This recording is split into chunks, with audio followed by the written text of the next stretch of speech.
Assalamualaikum warahmatullahi wabarakatuh. Mari klik subscribe di channel ini dan aktifkan tanda loncengnya untuk mendapatkan update pemberitahuan di video berikutnya.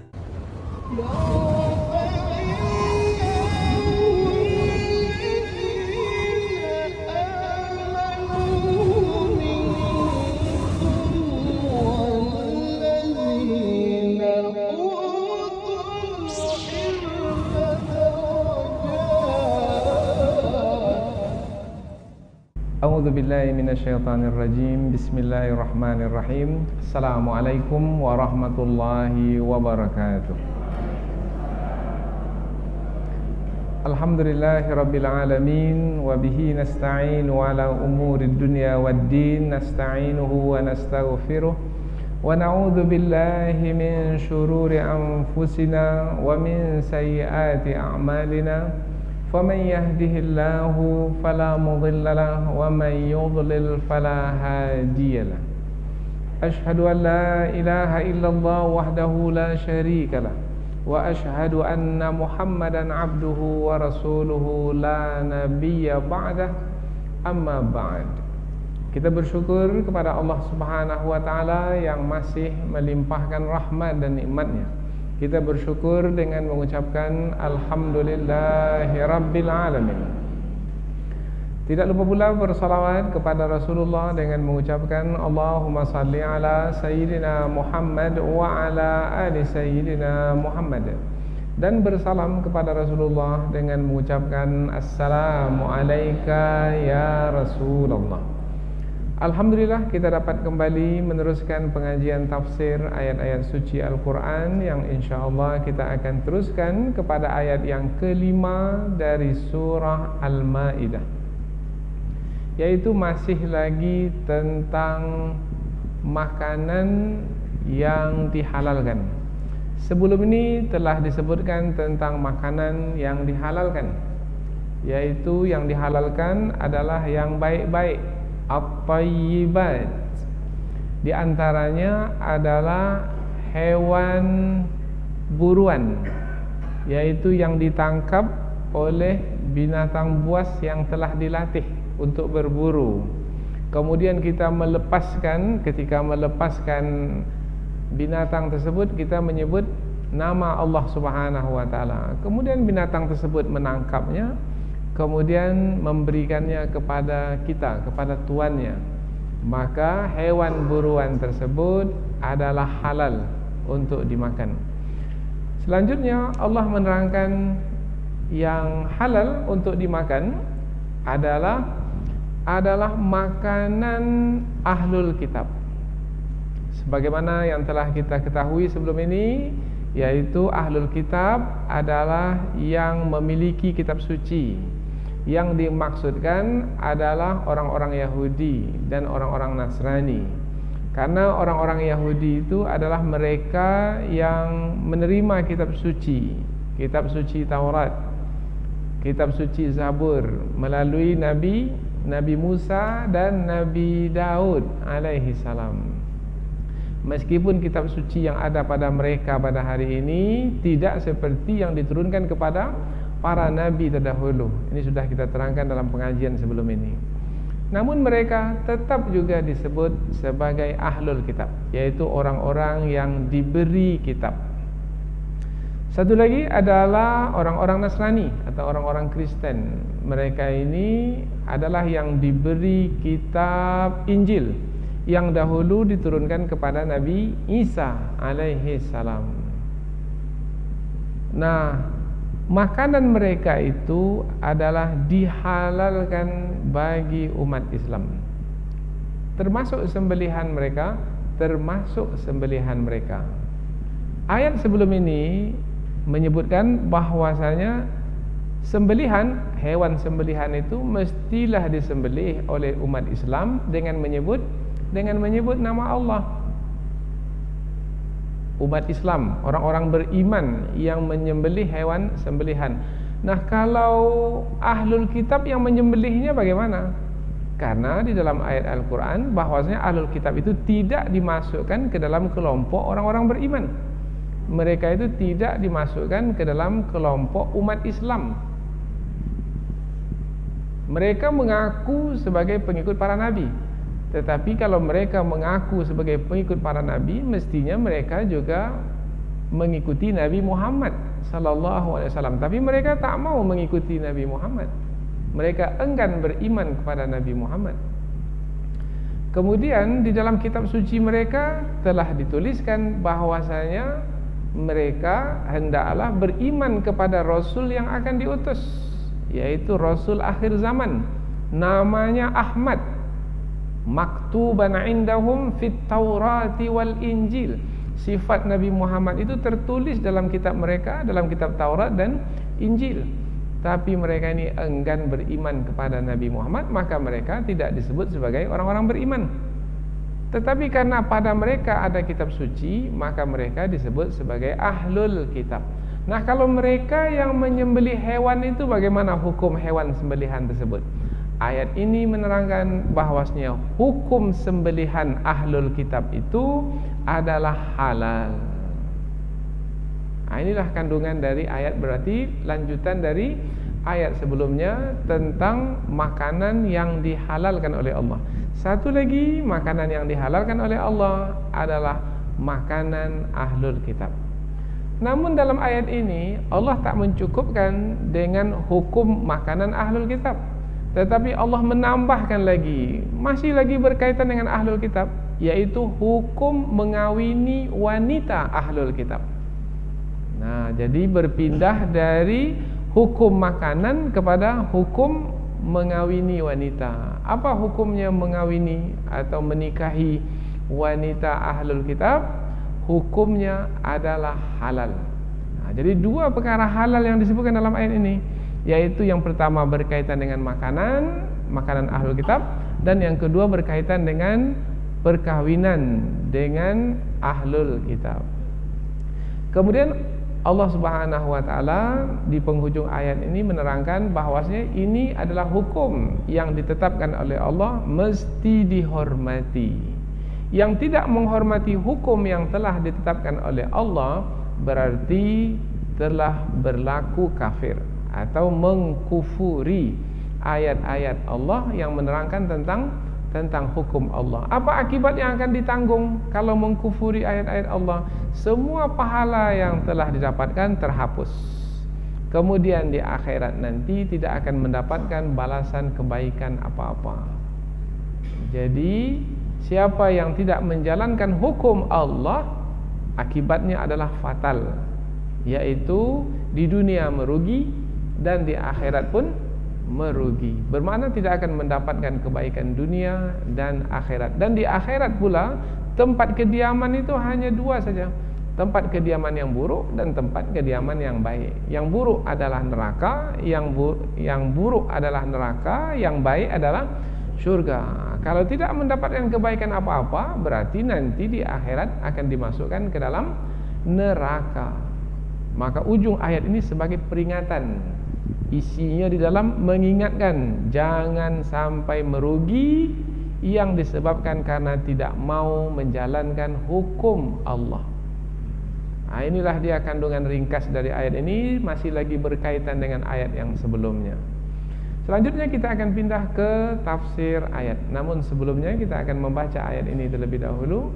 Mudah-mudahan akan mendapatkan pahala dari setiap huruf yang kita baca, dan mudah-mudahan pahala tersebut dibalas oleh Allah dengan kebaikan berupa kefahaman, sehingga apa yang kita pelajari ini dapat kita fahami dengan mudah dan dapat menjadi petunjuk di dalam hidup. Allah Subhanahu wa taala berfirman, A'udzubillahi minasyaitonirrajim. Bismillahirrahmanirrahim. Al-yawma uhilla lakumut thayyibat wa ta'amul ladzina utul kitaba hillul lakum wa ta'amukum hillul lahum. Wal muhsanatu minal mu'minati wal muhsanatu minal ladzina utul kitaba min qablikum idza ataitumuhunna ujurahunna muhsinina ghaira musafihina wala muttakhidhi akhdan Wa may yakfur bil imani faqad habita 'amaluhu wa huwa fil akhirati minal khasirin. Allah berfirman, Al-yawma, pada hari ini, uhilla lakum, dihalalkan bagi kamu, at-tayyibat, yang baik-baik. Wa ta'amul ladzina utul kitab, dan makanan orang-orang yang diberi kepada mereka Alkitab, yaitu ahlul kitab, hillul lakum, halal bagimu. Wa ta'amukum, dan makananmu pula, hillul lahum, halal bagi mereka. Wal muhsanatu minal mu'minat, dan juga dihalalkan bagimu untuk mengawini wanita-wanita terhormat dari kalangan orang-orang beriman. Nah, ini memang sudah dimaklumi, sudah diketahui. Wal muhsanatu minal ladzina utul kitaba min qablikum, dan juga dihalalkan bagimu untuk mengawini wanita-wanita terhormat dari kalangan orang-orang yang diberi Alkitab sebelum kamu. Nah, jadi ayat ini juga menerangkan tentang dihalalkan bagi umat Islam untuk mengawini wanita-wanita ahlul kitab. Idza ataitumuhunna ujurahunna, apabila kamu memberikan kepada mereka mas kawin mereka. Mas kawin, mahar ya, mahar. Kemudian muhsinina ghaira musafihin, tujuan perkawinan tersebut adalah tujuan untuk menikahi mereka dengan niat benar, ikhlas karena Allah. Ghaira musafihin, bukan dengan niat untuk berzina, yaitu untuk menyampaikan kehendak hawa nafsu. Wala mutakhidhi akhdan, dan tidak pula dengan niat untuk menjadikan wanita-wanita tersebut sebagai wanita-wanita simpanan. Disebut juga wanita simpanan itu sebagai gundik, yaitu disembunyikan dalam rumah supaya tidak diketahui oleh sesiapa. Wa may yakfur bil iman, dan barang siapa yang kafir setelah beriman, faqad habita amaluh, maka terhapuslah pahala amalnya, wa huwa fil akhirati, dan dia di hari akhirat, minal khasirin, termasuk ke dalam golongan orang-orang yang merugi. Ini terjemahan seperti ini namanya terjemahan harfiah, yaitu kata per kata. Apa kata dalam bahasa Arab, bahasa Al-Quran, itu pula kata yang kita sebut di dalam bahasa kita. Tapi terjemahan harfiah ini hanya sebagai membantu kita untuk mendekatkan kita kepada kandungan ayat yang akan kita ketahui melalui tafsir, yaitu penjelasan yang lebih panjang dari ayat. Kita ulang sekali lagi terjemahan dari awal untuk membantu kita di dalam membahas atau mempelajari kandungan ayat ini. Pada hari ini dihalalkan untuk kamu yang baik-baik, dan juga dihalalkan untuk kamu makanan orang-orang yang diberi kepada mereka Alkitab, dan makanan kamu adalah juga dihalalkan bagi mereka, dan dihalalkan bagimu mengawini wanita-wanita terhormat dari orang-orang beriman, dan juga dihalalkan bagimu mengawini wanita-wanita terhormat dari kalangan orang-orang yang diberi Alkitab sebelum kamu, apabila kamu memberikan kepada mereka mahar mereka atau mas kawin mereka untuk tujuan menikahi mereka dengan niat baik, tidak untuk tujuan berzina dengan mereka, dan tidak pula untuk tujuan menjadikan mereka sebagai gundik simpanan. Dan barang siapa yang kafir setelah beriman, maka terhapuslah pahala amalnya, dan dia di akhirat termasuk ke dalam golongan orang-orang yang merugi. Sekali lagi kita sampaikan, ringkasan ayat ini adalah menerangkan tentang hukum makanan dan wanita ahlul kitab. Makanan ahlul kitab dihalalkan bagi umat Islam. Wanita ahlul kitab dihalalkan bagi umat Islam. Kemudian Allah menyebutkan apabila mengawini wanita, maka hendaklah dengan memberikan kepada wanita tersebut maharnya atau mas kawinnya. Itu adalah satu kewajiban. Itu adalah hak wanita yang dikawini. Kemudian tujuan mengawini wanita itu mestilah tujuan mulia, yaitu untuk mengharapkan redha Allah Subhanahu wa taala. Maka mesti berdasarkan keimanan, bukan sebagai mengikuti kehendak hawa nafsu. Kemudian Allah menyebutkan barang siapa yang tidak menghormati hukum-hukum yang telah Allah tetapkan, meskipun dia mengaku beriman, sebenarnya dia telah berlaku kafir, telah melakukan perbuatan kekafiran. Maka akibatnya adalah pahala yang telah dikumpulkan selama ini akan terhapus. Kemudian di akhirat pula tidak akan mendapatkan balasan kebaikan apa-apa. Inilah dia kandungan ayat, yaitu isinya mengenai hukum. Kemudian Allah tutup dengan peringatan. Dan juga peringatan tersebut isinya adalah ancaman, jangan sampai melanggar hukum. Ini adalah petunjuk yang mesti kita perhatikan, khususnya berkaitan dengan makanan dan perkawinan. Khususnya lagi adalah makanan ahlul kitab dan perkawinan dengan ahlul kitab. Sekarang kita lihat ayat ini dengan lebih terperinci lagi melalui penjelasan yang lebih panjang yang disebut dengan tafsir. Pertama yang ingin kita tafsirkan adalah perkataan al-yauma, pada hari ini.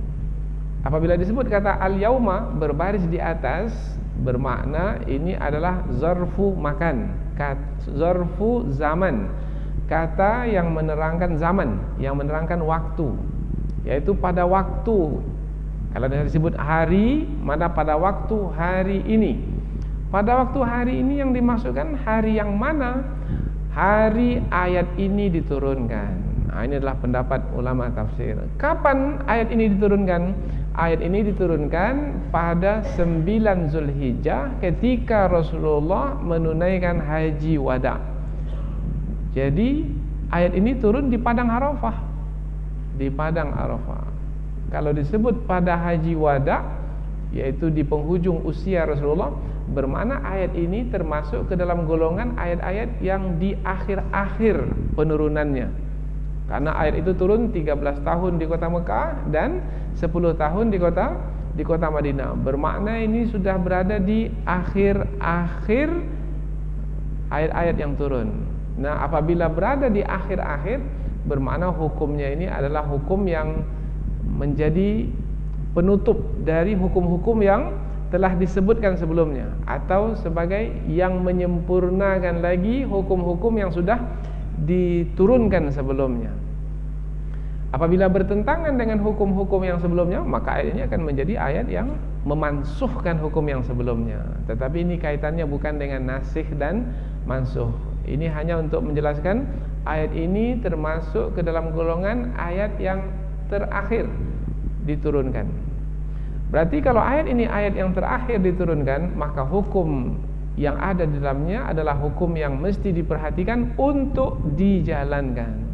Karena ini adalah untuk menyempurnakan kehidupan. Karena hukum diturunkan oleh Allah untuk menjalankan kehidupan ini dengan benar, dengan tepat, sehingga kehidupan itu menjadi kehidupan yang bermanfaat dan bernilai tinggi. Tanpa hukum Islam, kehidupan itu adalah kehidupan yang sia-sia. Tidak ada manfaatnya dan semu sifatnya. Tidak akan memberikan faedah, tidak kepada diri orang yang hidup itu, tidak pula kepada orang lain yang bersama-sama hidup dengannya. Jadi, kalau mau bermanfaat di dalam hidup, maka jalankan hukum Islam itu. Maka akan bermanfaat bagi yang menjalankan dan akan bermanfaat bagi orang-orang yang berada di sekelilingnya, bagi suami, bagi istri, bagi anak, bagi tetangga, masyarakat, dan bagi masyarakat di negeri ini. Al-yauma, pada hari ini. Nah, apabila disebut pada hari ini, menerangkan bahwasanya ayat ini adalah ayat untuk menegaskan hukum yang akan disebutkan dalam ayat ini. Karena ketika pada hari ini bermakna apa yang sudah berlaku sebelumnya, apabila sesuai dengan apa yang ditetapkan oleh ayat ini, dia sebagai penegasan. Kalau tak sesuai, maka ayat inilah yang memansuhkannya atau menghapuskan hukumnya kalau tidak sesuai. Al-yauma, pada hari ini, inilah yang akan diberlakukan. Uhilla lakumut thayyibat, dihalalkan bagi kamu yang baik-baik. Kata uhilla lakumut thayyibat telah disebutkan dalam ayat sebelum ini, yaitu yas'alunaka madza uhilla lakum, uhilla lahum, qul uhilla lakumut thayyibat. Nah, sama. Uhilla lakumut thayyibat. Berarti perkataan uhilla lakumut thayyibat adalah pengulangan. Nah, ketika Allah mengulang sekali lagi, apa tujuannya? Nah, ini kajian tafsir. Di dalam ilmu Al-Quran, apabila diulang sekali lagi perkataan yang sama, maka tujuannya adalah sebagai penekanan, memberikan penekanan atau penegasan bahwasanya, pertama, maka kita kembali lagi kepada tafsiran sebelum ini. Ketika disebut uhilla, dihalalkan, uhilla lakum, dihalalkan bagimu. Siapa yang menghalalkan? Allah. Bermakna penegasan. Jangan lupa, ketika perkara itu dihalalkan, jangan lupa Allah yang menghalalkan. Karena Allah lah yang berhak untuk menghalalkan sesuatu. Kemudian satu lagi, uhilla lakumut thayyibat, dihalalkan bagi kamu yang baik-baik. Maka penegasan, penekanan bahwasanya yang dihalalkan oleh Allah itu adalah yang baik-baik. Tidak ada satu pun yang Allah halalkan, tidak ada satu pun yang Allah halalkan kecuali yang dihalalkan itu adalah baik. Sebaliknya, tidak ada satu pun yang diharamkan kecuali yang diharamkan itu adalah yang buruk, yang mendatangkan mudarat, yang akan merusak kehidupan. Maka ketika kita mendapatkan yang baik-baik yang dihalalkan oleh Allah, maka berusahalah untuk mendapatkannya. Uhilla lakumut thayyibat. Perkataan thayyibat sudah kita sebutkan sebelum ini, yaitu diambil dari kata yang baik, yang bermanfaat, yang lezat, yang sesuai dengan fitrah dan sesuai pula dengan kehendak Allah Subhanahu wa taala, yaitu yang halal, yang diredai oleh Allah. At-thayyibat. Kata at-thayyibat ini masih umum sifatnya. Yang baik-baik bermakna jumlahnya banyak. Kemudian diterangkan, di antara yang baik-baik itu, yang dihalalkan itu adalah wa ta'amul ladzina utul kitab. Jadi lanjutan ayat ini menerangkan dengan lebih terperinci, di antara yang baik-baik yang dihalalkan itu adalah makanan orang-orang yang diberi Alkitab, makanan ahlul kitab. Wa ta'amul ladzina utul kitab, dan makanan orang-orang yang diberi Alkitab. Tadi kita menyampaikan sembelihan ahlul kitab, tapi dalam ayat ini tidak disebut kata sembelihan. Yang disebut di sini adalah kata ta'am. Ta'am ini menerangkan sembelihan ataupun yang tidak berupa sembelihan. Kalau sembelihan kan berarti binatang, ya, hewan yang disembelih. Seperti umpamanya ayam disembelih, kambing disembelih. Kalau makanan lebih umum lagi, karena ada makanan yang tak disembelih. Umpamanya buah-buahan, ini kan tak ada kaitannya dengan sembelihan. Kemudian ada juga makanan berupa roti umpamanya, kemudian keju umpamanya, atau apa saja makanan ahlul kitab. Namun sebahagian besar ulama tafsir membawa makna ta'am di sini kepada hewan sembelihan. Apa sebab?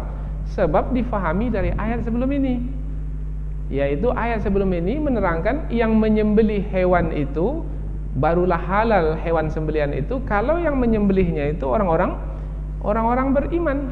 dengan menyebut nama Allah. Kalau yang tidak beriman bagaimana? Kalau tidak beriman yang menyembelih hewan itu maka tidak halal. Tapi kalau yang menyembelihnya ahlul kitab bagaimana? Nah, inilah yang disebut oleh ayat ini. Inilah yang dijelaskan oleh ayat ini. Kalau yang menyembelih ahlul kitab boleh. Jadi kalau orang Yahudi dan Nasrani yang menyembelih boleh.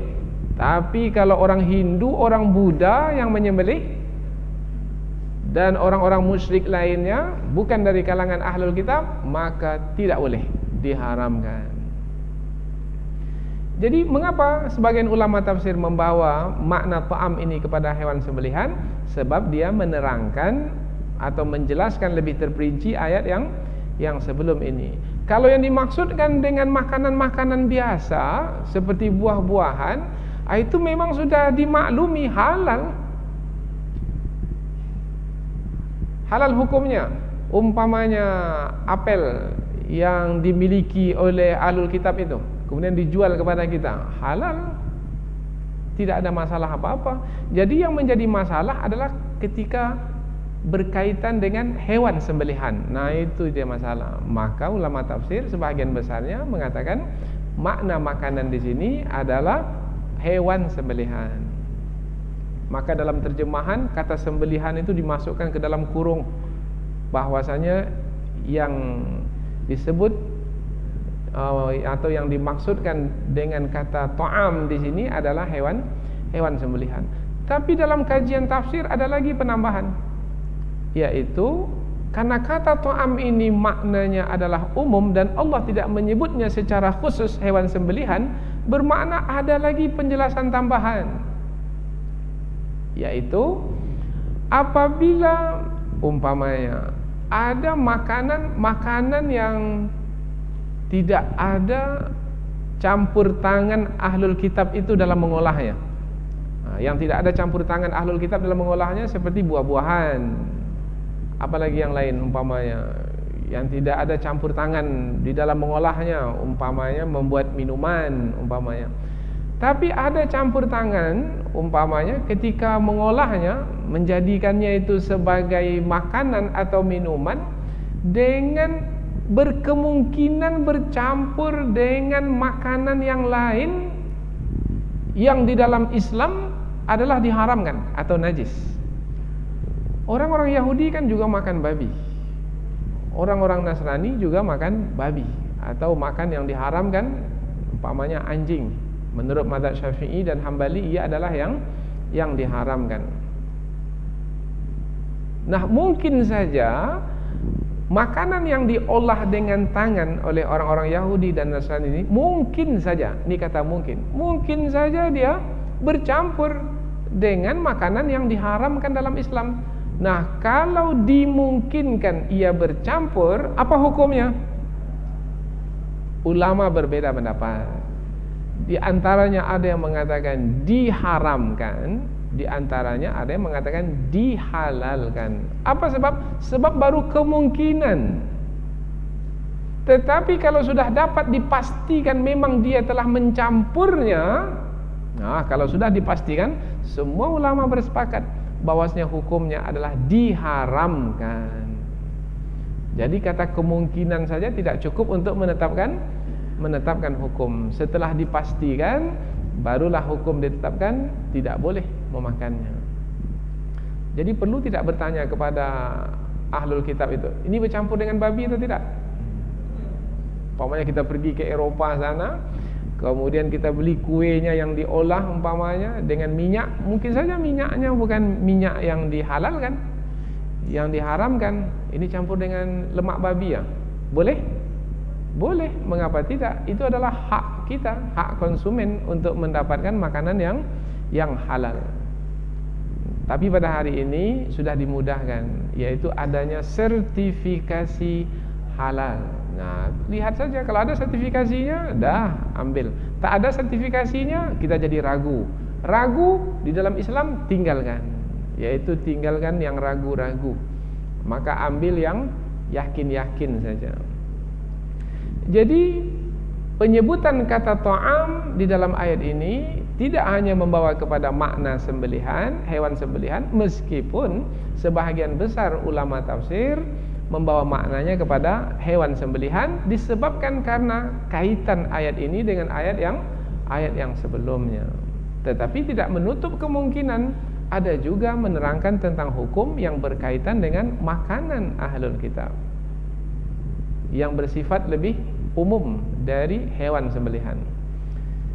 Makanan ahlul kitab, orang-orang yang diberi Alkitab kepada mereka, halal bagi kamu, dan makanan kamu pula halal bagi mereka. Jadi kita boleh makan makanan mereka, mereka pun boleh makan makanan kita. Selesai sudah pembahasan ini. Kemudian pindah kepada hukum. Tadi hukum makanan, sekarang hukum mengawini wanita ahlul kitab. Apa hukumnya? Juga dibolehkan.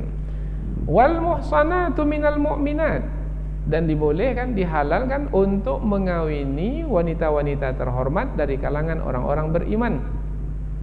Wal muhsanatu minal ladzina utul kitaba min qablikum, dan juga dihalalkan untuk mengawini wanita-wanita terhormat dari kalangan orang-orang yang diberi Alkitab sebelum kamu. Mengapa disebut di sini ini wanita-wanita terhormat dari kalangan orang-orang beriman? Kalau itu kan sudah jelas halalnya.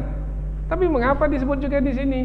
Untuk menerangkan kedudukannya sama dari sisi hukum, yaitu mengawini wanita-wanita terhormat dari kalangan orang-orang beriman halal, mengawini wanita-wanita terhormat dari kalangan ahlul kitab pun halal. Jadi sama dari sisi kehalalannya, sama-sama halal. Tapi mana yang lebih baik? Nah, pastilah yang lebih baik adalah dari kalangan orang-orang beriman.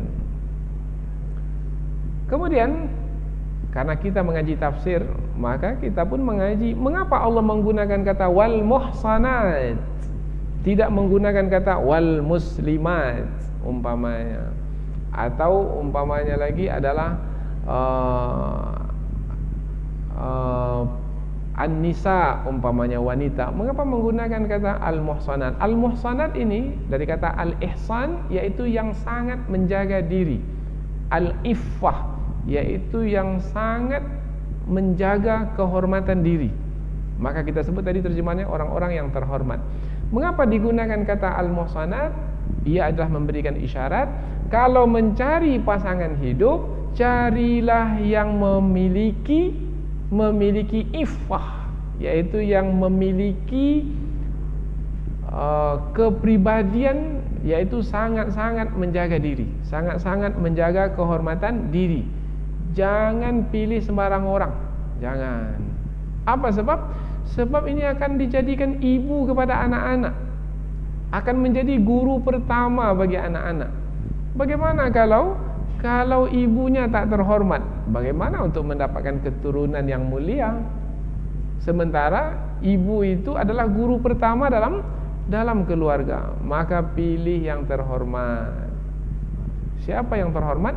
Yaitu yang taat di dalam menjalankan agama. Nah, ini kembali kepada hadis Rasulullah. Wanita itu dikawini karena 4 perkara. Karena kecantikannya, karena keturunannya, karena kekayaannya. Ada 3 disebut, tetapi disebut yang keempat, yaitu karena agamanya. Dan perhatikan agamanya, niscaya akan beruntung. Kalau perhatikan kecantikannya sampai waktunya akan sirna. Sudah umur 70 masih cantik juga? Sudah berkurang kecantikannya. Atau umpamanya kemalangan, umpamanya dan lain sebagainya. Umpamanya kecelakaan, terbakar dan lain sebagainya. Sudah hilang kecantikannya, bentuk rupanya sudah tidak cantik lagi. Karena keturunannya, boleh jadi keturunannya baik, tetapi belum tentu lagi. Boleh jadi ayah ibunya atau datuk neneknya itu baik, tapi belum tentu lagi dia. Boleh jadi lain, berbeda. Kemudian juga kekayaan tak selama-lamanya. Boleh jadi hari ini dia kaya, kemudian tak lama ia pun bangkrut, papa ke dana. Maka kalau sudah seperti itu, nanti tidak akan bertahan lama dalam berumah tangga. kebahagiaan yang sekejap, yang sebentar saja, yang sifatnya sementara. Tapi kalau agama tak cantik pun bentuk rupanya, kalau agamanya baik maka bertahan juga, senang hati juga, karena ini untuk mendapatkan redha Allah, ini untuk mendapatkan kebaikan nanti di hari akhirat. Nah, Allah uji saya dengan pasangan seperti ini karena agamanya ini, maka mudah-mudahan ialah yang membantu saya untuk mendapatkan kebaikan di akhirat kelak.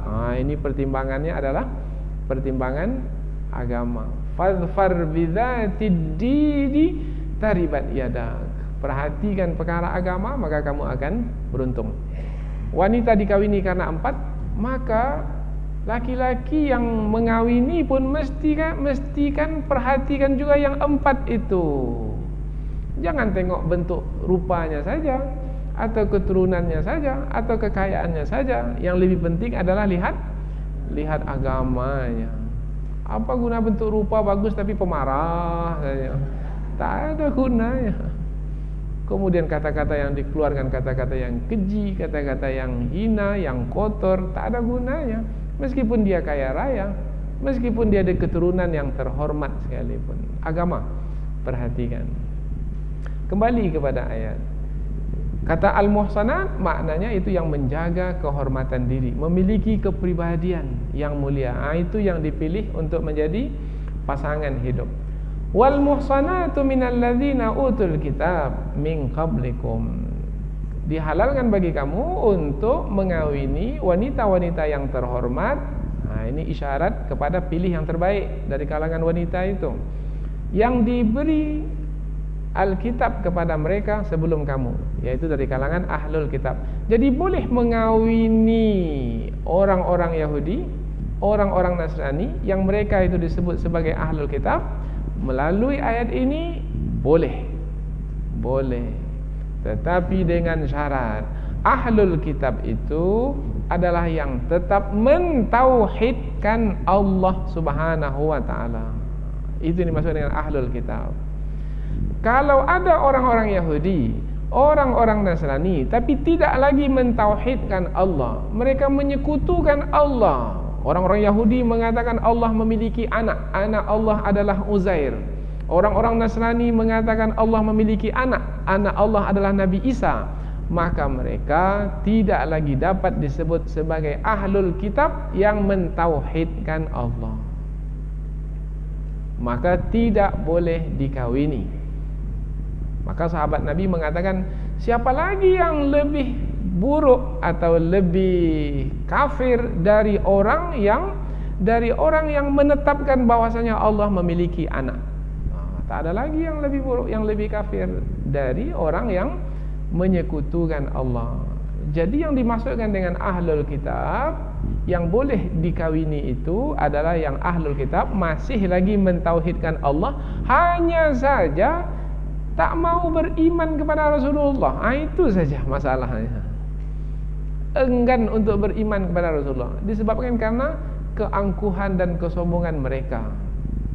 Karena mereka menanti-nanti Rasul yang terakhir itu diharap-harap melalui keturunan mereka dari kalangan Bani Israel. Tapi rupanya Rasul yang terakhir itu Allah tetapkan dari kalangan bangsa Arab, maka mereka tak mau menerimanya. Tapi mereka adalah yang mentauhidkan Allah. Kemudian kita bawa kepada penyembelihan hewan tadi. Kalau yang menyembelih hewan itu adalah ahlul kitab dari kalangan orang Yahudi dan Nasrani, halal sembelihannya itu. Halal. Tapi dengan syarat. Sebagai tambahan dari tadi. Kalau ketika menyembelih itu dia menyebut nama Nabi Isa dengan nama Nabi Isa umpamanya, atau dengan nama Uzair, kemudian dia sembelih hewan sembelihan tersebut tidak halal, haram, karena dia tidak menyebut nama Allah. Tapi kalau dia menyebut nama Allah, jadi mengapa dibolehkan ahlul kitab? Sebab ahlul kitab itu menyebut nama Allah juga. Mereka juga mempercayai bahwasanya hewan sembelihan itu adalah hewan sembelihan yang memang mereka sembelih karena Allah Ta'ala. Apa bedanya ahlul kitab dengan umat Islam? Sudah kita sebutkan tadi, diulang sekali lagi ini sebagai penekanan dan penegasan. Bedanya hanyalah ahlul kitab itu tak mau mengakui Nabi Muhammad sebagai Rasul, sementara mereka tetap juga percaya kepada Allah sebagai Tuhan. Itulah yang membuat hukum tentang ahlul kitab itu menjadi khusus berbanding dengan hukum kepada selain ahlul kitab. Kalau selain ahlul kitab memang telah dikategorikan kafir dan makanan mereka atau sembelihan mereka tidak halal, kemudian juga mereka tidak halal untuk dikawini. Tapi berbeda dengan ahlul kitab. Kira-kira orang Yahudi dan Nasrani sekarang ini tetap mentauhidkan Allah atau menyekutukan Allah? Nah, itulah dia pembahasan pada hari ini.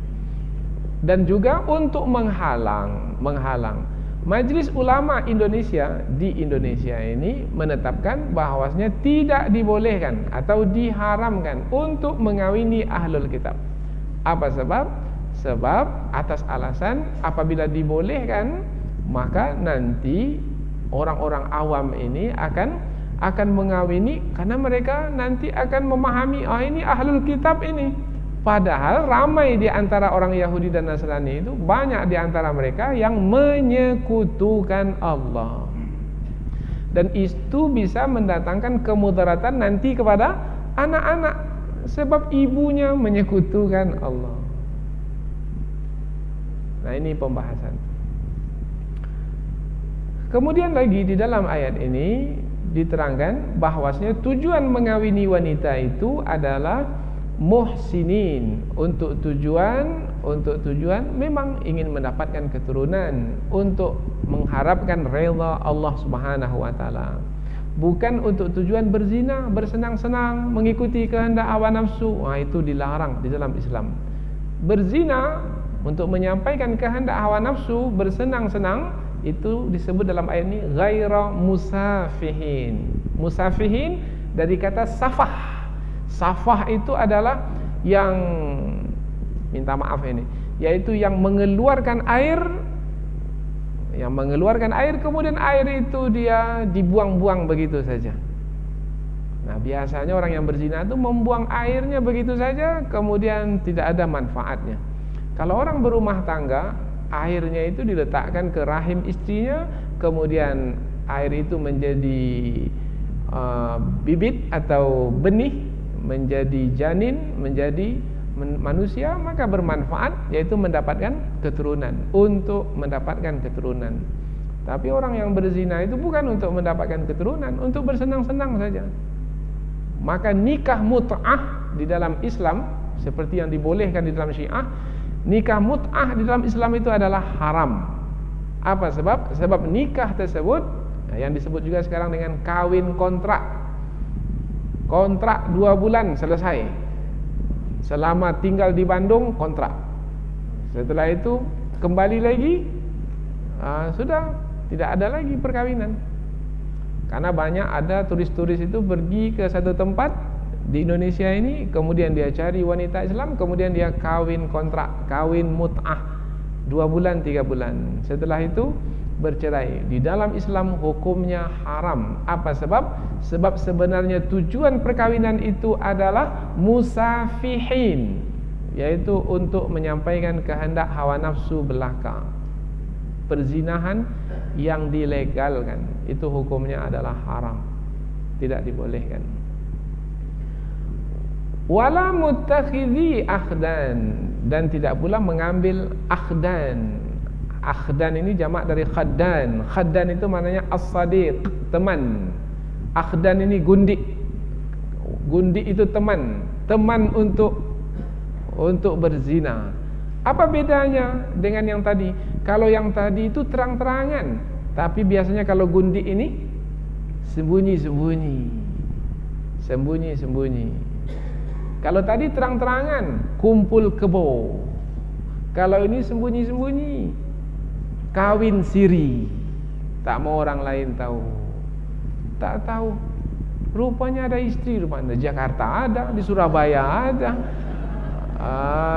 Ini namanya gundik namanya. Tujuannya adalah untuk bersenang-senang menyampaikan kehendak hawa nafsu. Hukumnya adalah haram, tidak dibolehkan. Perkawinan itu untuk dihebahkan, untuk diumumkan. Itu sebabnya ada walimah. Walimah itu untuk memberitahu kepada manusia, ini istri saya. Dia pula beristri, disembunyikan. Bermakna tujuannya adalah untuk menyampaikan kehendak hawa nafsu. Baik, berikutnya lagi. Wa may yakfur bil iman faqad habita amaluh. Barang siapa yang kafir setelah beriman, maka terhapuslah pahala amalnya. Siapa yang kafir setelah beriman? Apa maknanya ini? Berarti sebelumnya dia beriman, kemudian dia kafir. Maknanya adalah dia beriman tetapi tidak mau menjalankan hukum Islam. Sementara ia sebagai orang beriman diperintahkan untuk menjalankan hukum Islam. Jadi orang Islam yang tidak menjalankan hukum Islam atau enggan untuk menjalankan hukum Islam atau menidakkan hukum Islam, tak perlu menjalankan hukum Islam ini, ikut selera kita sajalah umpamanya, maka orang seperti ini disebut kafir setelah beriman. Kalau ia melakukannya, maka semua pahala yang telah ia kumpulkan selama ini terhapus, habis, sia-sia saja. Mungkin saja dia tertipu, terpedaya bahwasanya dia telah mengumpulkan pahala banyak. Solat sudah selama ini, puasa selama ini, zakat selama ini, ada pergi haji berkali-kali umpamanya. Kemudian dia tidak mau menjalankan hukum Islam, enggan menjalankannya, maka hapuslah semua amal yang telah ia lakukan. Mungkin dia menyangka, oh saya sudah banyak buat kebaikan, tetapi ia hanyalah sebagai fata morgana. Dia lihat dari kejauhan seperti ada genangan air, tetapi setelah dia mendekatinya, rupanya tidak ada apa-apa. Karena Allah telah menghapus semua pahalanya. Maka berhati-hati, jangan sampai menentang hukum Islam. Karena pada hari ini, karena sistem sekularisme yang ada di tengah masyarakat, ketika kita sampaikan, mari kita jalankan hidup ini berdasarkan hukum Islam, maka kata beliau itu, kata yang terhormat itu, karena dia wakil rakyat, disebut yang terhormat, berkedudukan tinggi, ketua partai pula lagi. Maka dia mengatakan, tak perlu jalankan hukum Islam. Apabila dia menentang seperti ini, tak mau menjalankannya, maka dia telah kafir setelah beriman, meskipun pakai songkok haji sekalipun. Meskipun namanya dengan nama-nama Islam, meskipun ayah ibunya beragama Islam, maka terhapuslah semua pahala amalnya. Tapi mungkin saja dia berkata demikian karena kebodohan. Nah, karena kebodohan mengapa tak belajar? Di Masjid Agung kan ada pengajian, mengapa tak datang? Buku kan ada, mengapa tak baca? Kemudian banyak sarana bisa digunakan. Internet sekarang ini sudah meluas, di dalamnya banyak sumber ilmu. Maka mengapa tak mengajar? Mengapa sampai berani mengatakan tak mau menjalankan hukum Islam? Kononnya hukum Islam ini hanya untuk zaman dahulu saja. Ini sudah tidak sesuai lagi untuk zaman sekarang. Sampai berpendapat demikian, maka terhapuslah semua pahala yang telah didapatkan. Sia-sia, capek-capek bekerja tapi tak dapat upahnya, tidak ada ganjarannya, merugi. Maka Allah pun menyebut kata merugi ini, wa fil akhirati wa huwa fil akhirati minal khasirin, dan nanti dia di hari akhirat termasuk ke dalam golongan orang-orang yang merugi. Kalau disebut merugi, apa makna rugi? Lawan dari untung. Kalau untung maknanya modalnya itu bertambah. Kalau rugi, modalnya itu habis. Manusia ketika lahir ke muka bumi ini, dia bawa modal. Modalnya itu adalah fitrah yang suci. Andaikan manusia itu wafat, meninggalkan dunia ini seperti ia lahir ke dunia ini, itu namanya balik modal. Maka dia masuk surga. Kalau tak ada amal dibuat, umpamanya tak ada dosa yang dia lakukan, tetap seperti fitrah yang suci, seperti ketika ia dilahirkan oleh ibunya, tempatnya surga. Tetapi kalau dia termasuk ke dalam golongan orang-orang yang merugi, ketika ke dunia ini, lahir ke dunia ini tidak membawa dosa, kemudian meninggalkan dunia ini membawa dosa, itu merugi namanya. Maka nanti akan menjalani siksa. Karena setiap dosa yang dimiliki akan dibalas dengan siksa. Besar dosa, besar siksa. Banyak dosa, banyak siksa. Dan nanti di hari akhirat sepenuhnya hidup itu adalah pembalasan saja. Nah, karena dosa yang dimiliki, maka balasan yang diterima adalah siksaan saja. Maka orang tersebut adalah orang yang merugi. Rugi di dunia, tak ada balasan kebaikan apa-apa diterima. Rugi di akhirat karena akan disiksa selama-lamanya. Jadi ayat ini berupa peringatan dan sekaligus ia adalah ancaman, yaitu jangan sampai tidak menghormati hukum-hukum yang telah Allah tetapkan. Yang halal halalkan, yang haram haramkan. Dan tidaklah yang Allah halalkan melainkan baik bagi manusia. Allah tak berkepentingan dengan apa yang ia turunkan. Kepentingan dari Al-Quran yang Allah turunkan, petunjuk yang Allah turunkan adalah untuk manusia. Kembali kebaikannya kepada manusia itu sendiri. Maka yang halal halalkan, yang haram haramkan. Kebaikannya akan kembali kepada diri sendiri. Itu adalah tanda kasih sayang Allah kepada manusia. Dan sekaligus bagi manusia, ia adalah sebagai ujian hidup. Mau menghalalkan apa yang Allah halalkan dan mengharamkan apa yang Allah haramkan, berhasil dalam ujian hidup. Tidak mau, gagal dalam ujian hidup. Dan yang akan menanggung adalah diri sendiri. Wala taziru waziratu wizra ukhra. Siapa yang buat, dia yang tanggung. Mudah-mudahan ayat ini menjadi peringatan yang sangat berguna bagi kita, dan kita akan memperhatikan hukum-hukum yang telah Allah tetapkan dan sebagai membuktikan keimanan kita kepadanya.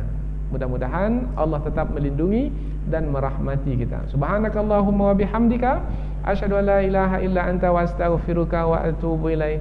Wassalamualaikum warahmatullahi wabarakatuh.